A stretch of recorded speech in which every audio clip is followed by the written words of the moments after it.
voit le tourisme comme l'une des portes d'entrée possibles. Le tourisme est un secteur transversal porteur pour le Grand Sud, tant par la géographie qui met cette zone en contact avec la Caraïbe Sud, Ouest, incluant le Golfe du Mexique et en partie Est, que par ses riches potentiels sur le plan naturel, historique, culturel, religieux, etc. Rappelons que le Grand Sud, c'est environ 60% des 1770 km de côte, avec de belles plages, par exemple à Port-Salut, à Anse d'Azur, à Jérémie, à Anse du Clair, aux Abricots, à Gelée, aux Cailles, à Balanier et au Cocoy Beach, à Betiguave. Des rivières en abondance et des chutes comme le Saut du Baril et le Saut Maturine, des lacs comme l'étang de Miragouane, l'étang Lachaux à Campérin ou l'étang du Rissi en montagne à Betiguave. Le parc Macaya est un réservoir et hotspot de biodiversité, plusieurs fortifications, des grottes comme celle de Marie-Jeanne à Port-à-Piment, une grande zone de production, des lieux de pèlerinage comme Saint-Yves dans les Nippes, la référence à des spécialités par zone comme la Tousmakos, le Comparette, les tom-toms, le poisson, tablette de noix, 3 centres de Germouplas du côté de Fond-des-Nègres, de Campérin et de Marfranc, les fêtes patronales champêtres, des espaces et des expériences intéressantes à découvrir, comme le jardin botanique des Cailles et l'expérience de Valu à Betiguave.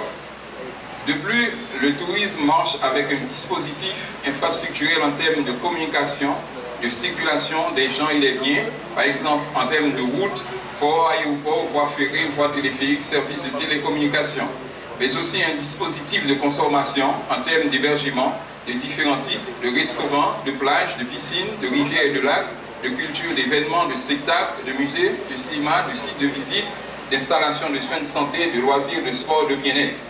Comme secteur transversal, il fait tourner l'économie avec des effets directs, par exemple sur l'agriculture, les stations d'essence et le transport, les boîtes de nuit, etc. Nous parlons d'investissement et non d'aide humanitaire. Plusieurs mécanismes pourront être activés pour attirer des investisseurs locaux et internationaux, notamment par l'offre d'avantages fiscaux, des concessions ou des contrats d'exploitation. À cela s'ajoute un climat d'affaires favorable basé, entre autres, sur un pacte politique qui garantit la stabilité et la sécurité, un programme d'éducation civique et de sensibilisation massive de la population, la formation de ressources humaines sur le plan technique et vocationnel pour avoir les compétences de base nécessaires, la sécurité des biens incluant le foncier, le respect des investissements contre toute forme de pollution et d'actions illicites en termes de déchets, de buis, de drogue, de prostitution, de vente d'organes. Un État régional et local ou municipal responsable et proactif qui gère l'assainissement, la qualité de l'environnement et le zoning qui doit être pris en compte dans un plan d'aménagement global et dans un cadre légal qui doit, et cet État local, régional ou municipal qui doit faire respecter et appliquer les normes de construction. Quand tout cela sera en place, il sera possible de créer un cercle vertueux pour la création de richesses, l'emploi massif, le développement socio-économique et la croissance accessible à l'ensemble du territoire, de villes, de plaines, de montagnes. Bref, le Grand Sud doit être pensé et exister selon ces 5 piliers.